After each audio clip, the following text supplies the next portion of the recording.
população carcerária brasileira corre o risco de sofrer contaminação em massa pela Covid-19. Por isso, o Conselho Nacional de Justiça, CNJ, determinou a revisão de penas e até a liberdade provisória em determinadas situações. Eu converso sobre o tema com os deputados Padre João, do PT de Minas Gerais, e Capitão Wagner, do PROS do Ceará. Eu sou Daniela André e este é o Câmara Debate, gravado especialmente pela internet. Olá, deputados, bem-vindos ao Câmara Debate. Olá, Daniela. Olá, Padre João. Prazer poder participar desse debate aqui. Espero que ele seja bem produtivo e Deputado Padre João, seja bem-vindo. Daniela, uma saudação aí especial em tempo de calamidade, né, enfrentamento a essa pandemia. Saudação aí, Capitão Wagner. Muito bom essa lembrança, viu? Do povo que está visível para a gente poder olhar para a vida dessa população carcerária. Deputado Padre João, vou começar perguntando ao senhor. Qual é o quadro que nós temos hoje nos presídios em relação ao enfrentamento da pandemia da Covid-19? Então, Daniela, caro telespectador, Capitão Wagner também, com certeza, tem dados precisos. Nós já temos um grande problema, quase que crônico, que é a superpopulação, uma certa precariedade. Então, às vezes, nós temos a população carcerária é mais do que o dobro do número de vagas. Então, se tem um desafio para a família, que às vezes mora numa casa apertada, um apartamento pequeno, agora imagina a população carcerária. E é uma população muito vulnerável no sentido do estresse, de precariedade da própria saúde. E nós sabemos, para enfrentar o coronavírus, a imunidade tem que estar bem. Ou seja, então, uma série de medidas elas são essenciais para, pelo menos, mitigar, pelo menos assim, diminuir essa vulnerabilidade, essa exposição e possibilidades assim de contaminação. E nós sabemos que quanto maior é o estresse das pessoas, maior a possibilidade de complicar o quadro de saúde da pessoa contaminada. Deputado Capitão Wagner, como que o senhor vê esse quadro? O senhor acha que nós temos uma dicotomia hoje entre as necessidades de saúde pública e de segurança pública em relação a essa população carcerária? Olha, Daniela, primeiro a gente tem que deixar muito claro que a decisão quanto a essa situação dos presídios não pode ser uma decisão aplicada de forma uniforme em todo o país. A situação penitenciária em cada estado tem sua peculiaridade. A gente está aqui no estado do Ceará, que hoje é o segundo estado com o maior número de infectados, só perde para São Paulo. O Ceará passou do Rio de Janeiro. E dentro das unidades prisionais, graças a Deus, a gente está tendo um trabalho que está evitando a infecção em massa. Logicamente que tem que existir uma preocupação por parte não só das autoridades sanitárias, mas dos gestores dos sistemas penitenciários e também do sistema penitenciário federal para adotar medidas que impeçam essas infecções. O que o Padre João falou é fato, a superlotação preocupa muito, como ele citou aqui o exemplo de uma casa que tem muitas pessoas, uma cela tem muitos presos. Logicamente, se um deles for infectado, a tendência é que todos os demais sejam infectados também. Então, todo o trabalho necessário para evitar essa infecção deve ser realizado. E aqui no Ceará, repito, mesmo com um grande número de infectados, mesmo com um grande número de mortos, o sistema está fazendo um trabalho. Aí tem que parabenizar. Eu sou oposição ao governo do Estado, mas eu tenho que parabenizar o secretário de Administração Penitenciária, que tem tido essa preocupação, que tem adotado todas essas medidas para evitar uma soltura em massa, que pode gerar um problema de segurança pública. Imagine se a gente soltar sem critérios. E é por isso que eu digo, cada caso deve ser avaliado com cuidado, com respeito, e deve se pesar essa questão da segurança, a questão sanitária, e, logicamente, as vidas devem ser colocadas com muita responsabilidade, em primeiro lugar, em qualquer que seja a circunstância. Deputado Padre João, como ter esse equilíbrio aí? O senhor concorda com o que o deputado Capitão Wagner falou? De se olhar, analisar caso a caso, cada região, cada cidade e cada detento, a situação jurídica de cada pessoa para tomar melhor partido ou a soltura, ou a prisão domiciliar, ou mesmo a manutenção no sistema carcerário? Então, a própria ONU, ela passa as recomendações gerais, a alta comissária também, a Michelle Bachelet, já teve recomendações muito claras, os cuidados que tem que ter nesse momento. Eu vejo que o CNJ também teve um acerto, no sentido de que passa as recomendações e faz o apelo aos juízes, as pessoas acima de 60 anos, indígenas, deficientes. Então, pontua uma série de indicativos, assim, mas não é uma imposição que tira a autonomia e a autoridade do juiz local.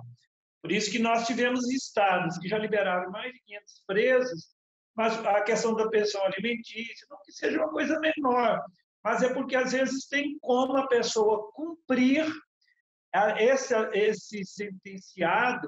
Até isso também é um problema, né? O capitão Wagner tem também esses números. Nós temos muitos presos que não tiveram uma sentença ainda, e não foram condenados, não teve a condenação, que é um problema até mesmo de certa injustiça, mas tem muitas pessoas presas que elas não são uma ameaça à sociedade. Ela está cumprindo a pena, ela tem que reparar em nível social para toda a sociedade, mas ela não é uma ameaça. Então, a questão da pensão alimentícia, por exemplo, eu dei um exemplo, às vezes pessoas com deficiência, e a condição de que a pessoa ela se torna uma prisioneira domiciliar, né? Então, como todos nós, eu tenho quase 60 dias que eu estou aqui, presa, bem dizer, no apartamento. Entendeu? Então, eu vejo que nós podemos até fazer esse link mais de solidariedade. Então, o Conselho Nacional de Justiça ele não tira essa autonomia do juiz local. Ele recomenda, dá uns indicativos, e por isso que alguns estados assumiram, levaram a sério, porque é isso que o capitão Wagner disse. A possibilidade da transmissão ela é assustadora, porque são amontoados de gente, às vezes numa cela, que é uma coisa desumana. Então, é nesse sentido que a possibilidade de contaminação. Então, desde medidas assim, de maior exposição ao sol, cuidado da alimentação, higienização das celas. Então, há uma série de ações. A soltura, liberar esses presos, é uma das ações, e mesmo assim, então, quero cumprimentar, de fato, o presidente do CNJ e todo o Conselho por essa iniciativa, que eu acho que passa a ser, Daniela, uma referência para outros países do mundo. Agora, falando desses casos de presos que não foram julgados ainda, que estão em prisão provisória. Deputado Capitão Wagner, no caso de presos em prisão provisória, acusados de crimes não violentos, é possível se ter a soltura desses cidadãos para evitar aí um caos na saúde pública, uma vez que eles sendo contaminados também vão sobrecarregar hospitais e leitos do SUS? Olha, Daniela, primeiro observar, você tocou num ponto nevrálgico, que é a questão da condenação. Nós temos dentro das unidades prisionais, tanto presos condenados que já cumpriram a pena e poderiam ser liberados, que já pagaram para a sociedade conforme a condenação, e temos esses também que não foram condenados, que estão em prisão provisória. O Padre João citou aqui o caso da pensão alimentícia, tem outros casos também de menor gravidade, que poderiam ser analisados e ter uma flexibilidade maior. A gente só tem que ter cuidado para não entrar num contraditório. A gente está defendendo que toda a sociedade ela venha a se isolar, ela venha a estar isolada. Só para você ter noção, aqui no estado de Ceará, o número de policiais penais infectados é maior do que o número de presos infectados. Isso é uma demonstração que o policial penal, por estar circulando, vai para casa, vai para o trabalho, tem que realizar alguma atividade, ele acaba estando mais vulnerável até do que o preso. Se o preso estiver no local e esse presídio oferecer condições adequadas, o ideal é que ele permaneça cumprindo a pena dele, logicamente, nas condições estabelecidas pela justiça. A gente tem que ter muito cuidado para a gente não entrar numa contradição e defender, ao mesmo tempo, o isolamento da sociedade e defender a liberação dos presos. Mas existem pontos, como eu citei, essa questão, o padre João foi muito feliz quando ele citou a questão da prisão por motivo de pensão alimentícia, que é um crime que não gerou tanto impacto para a sociedade, pode ter essa flexibilidade. E, logicamente, também essas pessoas já foram condenadas, já cumpriram a pena, e por alguma burocracia da justiça que já é lenta em período normal e agora na pandemia tem tido mais dificuldades ainda. Esses pontos devem ser observados e a gente pode gerar aí uma diminuição a partir dessas ações. Pegando um gancho no que o deputado Capitão Wagner falou, deputado Padre João, qual é a situação dos servidores desses locais hoje? O deputado Capitão Wagner citou o exemplo de um local onde há mais agentes penitenciários no Ceará, mais agentes penitenciários do que detentos contaminados. Qual as condições de trabalho que essas pessoas estão expostas e qual segurança eles têm para evitar aí também um caos na saúde desses servidores? É um nível de exposição muito alto, porque, como o próprio capitão Wagner disse, eles circulam mais, se expõem mais e, às vezes, com equipamento de proteção individual, às vezes precário, falho. Então, acho que essa segurança para o trabalhador, a trabalhadora da segurança do sistema, é fundamental. É vida que está se doando e que está também em exposição. Concordo que esse cuidado ele é fundamental. Agora, esse tempo de calamidade, esse enfrentamento à pandemia, acho que o capitão Wagner comigo também, Daniel, é que às vezes ele pode ser um exemplo para nós, criar condições de pós-pandemia, rever também as relações. Quando a gente cita a questão da prisão, a pessoa ela tem que ser punida, porque ele tem que ser responsável, tem que cumprir uma pena. Mas tem as outras situações de pessoas que não é um risco, que elas poderiam ter essa reparação pelo crime, mas não necessariamente numa prisão. Então, acho que nós temos que avançar. Eu acho que hoje nós estamos com a maior população carcerária do mundo, né? A gente perde os Estados Unidos, que a gente fica em segundo, terceiro. Então, acho que a gente tem que repensar. O Brasil é a terceira maior população carcerária. A terceira maior, pois é. Então, nós temos que repensar como punir. Impunidade não pode acontecer, mas não é a única forma de punir a questão da prisão. Então, acho que é nesse sentido que a gente colabora com a questão econômica, colabora com os trabalhadores não só do sistema prisional, mas de todo o sistema da segurança pública, né? E com a própria sociedade. Investir sempre na educação, na profissionalização, na dignidade. Recuperar esse ser humano é fundamental. Nós não podemos perder isso de vista. Deputado Capitão Wagner, essa falta de assistência judiciária, jurídica, não acaba favorecendo favorecendo a impunidade, por um lado, e, ao mesmo tempo, o Brasil continua prendendo muito e prendendo errado?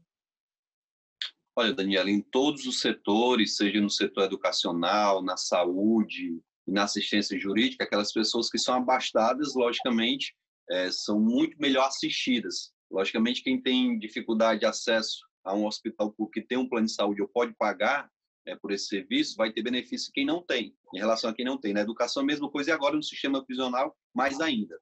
Eu concordo com o padre João na relação em que a gente deve aplicar outras medidas punitivas que não só a reclusão. Existe uma forma que dói muito e pune as pessoas, que é a punição pecuniária, na hora que o cidadão comete um delito menor, né, que não é tão grave, que não é uso de violência, ele tem que pagar uma multa por conta daquele delito, ele acaba sendo tanto tirando a liberdade dele.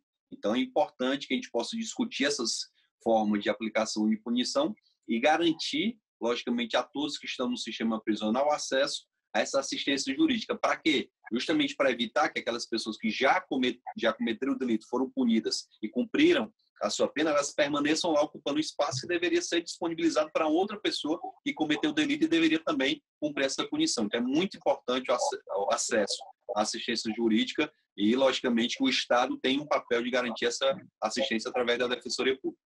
Deputados, a gente está se encaminhando para o final.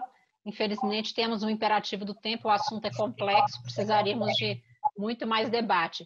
Então, eu gostaria que os senhores fizessem suas considerações finais em 30 segundos e falassem um pouco aí da avaliação de como ter esse equilíbrio entre essa garantia da segurança pública, que tanto angustia aí a população quando se pensa que vai haver soltura de presos, e, ao mesmo tempo, a garantia de saúde pública, que também é muito impactada, tanto pela permanência de um número grande de pessoas na prisão, como pela soltura dessas pessoas. Deputado Padre João, suas considerações finais. Queria agradecer a você, Daniela, ao capitão Wagner, que foi um debate convergente. Só o único ponto que a gente acha que pode ser priorizado é a forma de fato de punir, capitão, no sentido assim, que às vezes quando é pecuniário, você acaba privilegiando também quem tem mais dinheiro, quem pode pagar. Por isso que às vezes o trabalho, né, a prestação de serviço comunitário, ela parece que é mais justo, no sentido que universaliza mais e penaliza também, mesmo aquele afortunado. Então, mas foi convergente, foi respeitoso. Eu quero aqui agradecer e dizer, e o nosso apelo é isso, eu acho que os juízes em cada comarca procure enxergar essa população que às vezes não é vista e muito injustiçada pelo Estado brasileiro. Injustiçada, de um lado, pelo Poder Judiciário, que está muito voltado para ele mesmo, os altos salários. É uma coisa absurda o Poder Judiciário, que às vezes a sociedade não consegue enxergar, que é um poder que custa caro, lento e às vezes promove muita injustiça. E o Poder Executivo, nessa linha que o capitão Wagner disse, da Defensoria Pública. É muito precário ainda a Defensoria Pública. Então, foi um prazer. Espero que tenha sensibilidade do sistema como um todo para garantir dignidade a toda a população carcerária. Obrigada, deputado Padre João. Com a palavra, o deputado capitão Wagner, para suas considerações finais. Daniela, de forma objetiva e rápida, eu queria agradecer, parabenizar o Padre João também pelo debate que a gente fez, democrático. Tenho certeza que esse mesmo tema, se fosse debatido por pessoas que têm pensamentos radicais, teria saído faísca aqui no debate. Eu acho que a intenção não é essa. No momento em que o radicalismo tem imperado nas discussões políticas, cada vez mais a gente tem que ter esse tipo de debate, que respeita a opinião contrária, que agrega as opiniões convergentes, enaltece isso, até porque nós temos que nos juntar e nos unir por aquilo que a gente é convergente. É por conta disso que eu fico muito feliz e agradeço a TV Câmara pelo espaço. Um abraço, que Deus nos abençoe. Vamos vencer essa pandemia. Obrigada, deputado, com certeza. Quando a gente consegue estabelecer o diálogo, a gente aponta aí rumos possíveis para grandes problemas. Nós chegamos ao fim dessa edição do Câmara Debate. Eu sou Daniela André e conversei com os deputados Padre João, do PT de Minas Gerais, e capitão Wagner, do PROS do Ceará. Obrigada por sua audiência e até a próxima edição.